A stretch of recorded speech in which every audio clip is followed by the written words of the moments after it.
Arnold Schwarzenegger in True Lies, starring Jamie Lee Curtis. She did a great job, the way she danced and the way she kind of acted clumsy. There are moments in cinema that stop time. Moments where the entire audience collectively holds their breath, where popcorn goes uneaten and drinks go unsipped, because what's unfolding on screen demands every single ounce of attention. Jamie Lee Curtis has given audiences more than a few of those moments across her remarkable career, but none quite so jaw-dropping, so unexpectedly bold, and so genuinely unforgettable as what she delivered in the 1994 action blockbuster, True Lies. Now, you might think you know this film. You might think you've seen everything there is to see. But here's the truth, what happened behind the camera is every bit as wild, surprising, and scandalous as what made it onto the screen. From a dance sequence that started as pure Hollywood choreography and ended in something far more real and raw, to a stunt so dangerous that it could have ended very differently, to behind-the-scenes chaos that would make your head spin. The story of True Lies is one of the most extraordinary untold sagas in modern Hollywood history that is so settle in. Because we're about to pull back the curtain on one of the most talked about performances ever put to film, and trust us, even if you've seen this movie a dozen times, there are things you absolutely did not know. By the end of this video, you will never look at Jamie Lee Curtis, Arnold Schwarzenegger, or director James Cameron quite the same way again. To truly appreciate what Jamie Lee Curtis accomplished in True Lies, you have to understand the world the film was born into. It was the early 1990s. Action movies were dominating the box office. Arnold Schwarzenegger was the undisputed king of the genre, the man who had given audiences the Terminator, Predator, and Total Recall. He was a walking, talking, bulletproof force of nature, and every film he touched turned to gold. So when James Cameron, the visionary director who had already delivered Aliens and Terminator 2, Judgment Day, announced he was teaming up with Schwarzenegger again, Hollywood paid attention. But nobody was quite prepared for what Cameron had in mind. Rather than a straight action film, Cameron wanted something more layered. He wanted comedy woven into the chaos. He wanted real human drama beneath the explosions.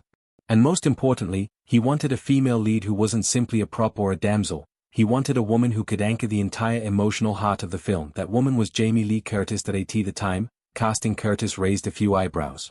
She was widely respected and genuinely beloved. Her horror work in Halloween had made her a cultural icon, and she had proven her dramatic chops in films like Trading Places. But a big-budget action blockbuster alongside the world's biggest action star? That was uncharted territory. What Cameron saw in her, however, was something that went far beyond box office math. He saw authenticity. He saw intelligence. He saw a performer capable of taking an audience from laughter to heartbreak to absolute astonishment within a single scene. And he was right. Let's talk about the scene. If you've seen True Lies, and statistically speaking, there's a very good chance you have, given that the film grossed over $378 million worldwide against a production budget of around $115 million, then you know exactly which scene we're talking about before we even describe it. Helen Tasker, the character Curtis plays, believes she has been recruited by a mysterious government agency. She has been told she must seduce a man, play a role, become someone else entirely for one night. What she doesn't know, in one of the film's most deliciously absurd twists, is that the man she's been asked to seduce is her own husband, Harry, played by Schwarzenegger, who has orchestrated the entire situation to inject some excitement back into their marriage. And so Helen, nervous and trembling and completely out of her depth, enters a darkened hotel room. And then the music begins. What follows is one of the most talked about scenes in 1990s cinema. Curtis, dressed in a black slip, begins to dance. Slowly at first, then with growing confidence.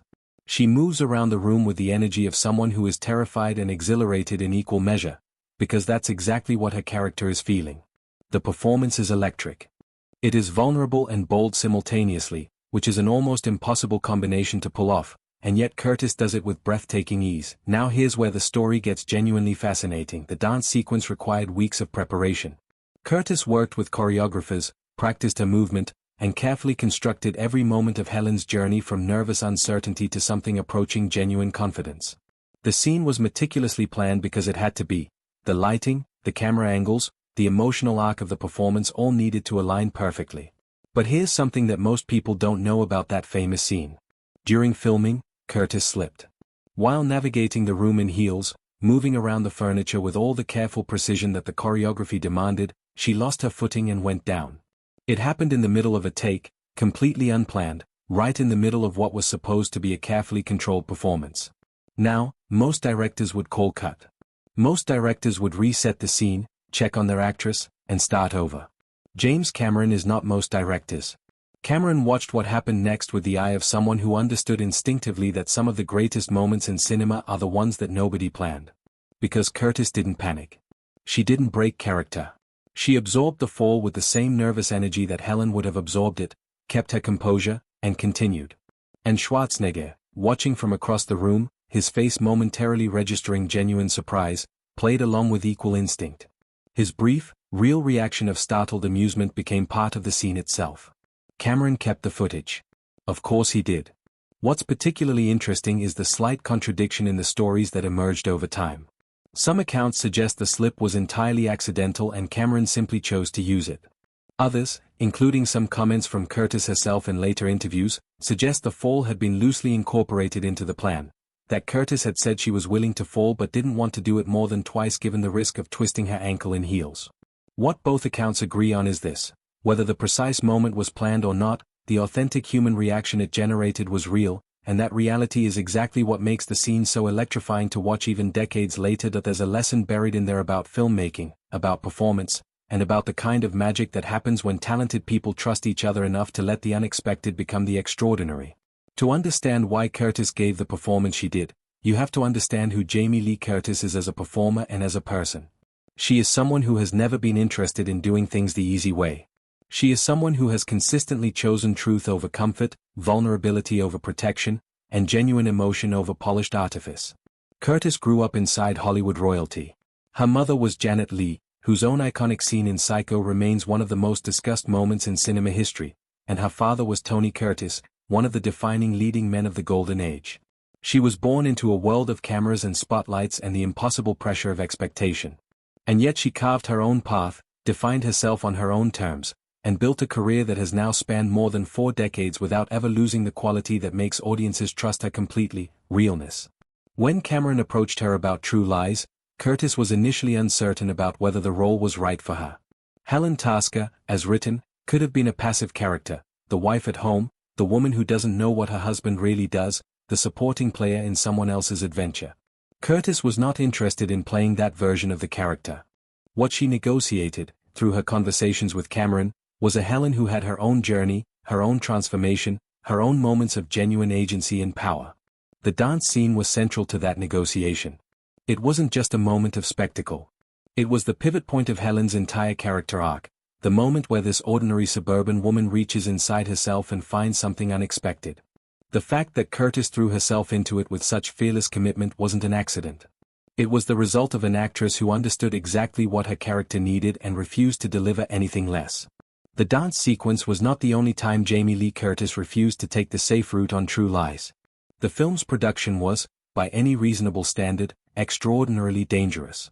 James Cameron has never been a director who does things by half measures, and True Lies was shot with a commitment to practical, real-world action that would make modern safety coordinators lose sleep. One of the film's most visually spectacular sequences involves Helen Tasker dangling from a helicopter high above open water. It is exactly as terrifying as it sounds. When the time came to film this sequence, the production had, naturally, arranged for a professional stunt double to handle the most dangerous elements. That is standard practice. That is the sensible, industry-approved approach. Curtis declined. She wanted to do the stunt herself. Not because she had anything to prove, not because she was reckless or cavalier about the risks, but because she believed that a stunt double would create a distance between the audience and the character that would undermine everything she had been building throughout the film. She wanted Helen's fear, Helen's exhilaration, Helen's survival to be genuinely felt, and for that, she argued, it needed to actually be her. Cameron pushed back, as any responsible director would. He raised the obvious safety concerns. He explained the risks. And Curtis, with characteristic directness, asked him a simple question: where would he be during the shoot? Cameron told her he intended to be hanging from the helicopter door himself in order to film her close-up. And Curtis looked at him and essentially said, if you're willing to do it, I'm willing to do it. It is worth pausing on that exchange for a moment, because it captures something essential about the atmosphere on the set of True Lies. This was a production led by a director who demanded absolute commitment from himself as well as from everyone around him, and populated by performers who rose to meet that standard. The result was extraordinary footage that could not have been replicated any other way. Curtis trained for weeks to prepare for the helicopter sequence. She conditioned herself physically, worked on her mental focus, and did everything possible to ensure she could perform under the extreme conditions the stunt required. When the day came, as the helicopter climbed and the wind tore past her and the ground fell away below, she held herself with the composure and precision of someone who had done the work. The sequence remains one of the most genuinely gripping moments in the film, and now you know exactly why. She completed it on her 36th birthday. Of course, True Lies was not a one-woman show, and the extraordinary circumstances that produced Curtis's performance were part of a larger tapestry of behind-the-scenes drama and creative ambition that deserve their own examination. James Cameron, famously, did not trust anyone else's jokes. The original screenplay's comedic elements were, in Cameron's estimation, simply not good enough. So he rewrote them. All of them. The man who had built his reputation on science fiction intensity and apocalyptic action sat down and crafted a new comedic architecture for the film from the ground up. Of all the jokes in the original script, only 2 survived into the final cut. One of them was Schwarzenegger's legendary line, delivered just before firing a missile with a villain attached to it, "You're fired." The rest of the humor you remember from True Lies came from Cameron himself, or from the improvisational instincts of his cast. Tom Arnold, who plays Harry Tasker's wisecracking partner Albert Gibson, was nearly not in the film at all. Studio executives at 20th Century Fox were deeply uncomfortable with Arnold's casting. He was going through an extraordinarily public and messy divorce from comedian Roseanne Barr at the time, and the studio feared that his tabloid notoriety would damage the film's image. Cameron disagreed emphatically. He saw in Arnold a comedic timing and an improvisational fearlessness that he believed would be the perfect counterweight to Schwarzenegger's straight-faced intensity. Cameron fought for Arnold's casting to the point of threatening to walk away from the entire project if the studio refused. The studio, faced with the prospect of losing their director, relented. One of the film's most quoted lines came directly from Arnold's real life. In a scene where his character confides about his painful divorce, he delivers the line about his wife taking the ice cube trays from the freezer. That detail wasn't invented by a screenwriter. Arnold had told Cameron, during casual conversation, that Barr had taken everything in their split, and that the ice cube trays, somehow, stuck in his memory as the detail that crystallized the whole humiliating experience. Cameron heard it, recognized its perfect tragicomic specificity, and put it in the film. Art imitating life, wearing the thinnest possible disguise. Arnold Schwarzenegger, meanwhile, spent 6 months learning the tango for a single scene. He studied under professional instructors, drew inspiration from Al Pacino's performance in Scent of a Woman, and practiced with a discipline that matched anything he brought to his physical training. The result was a sequence that showed audiences a completely different side of the world's biggest action star, graceful, charming, and surprisingly light on his feet.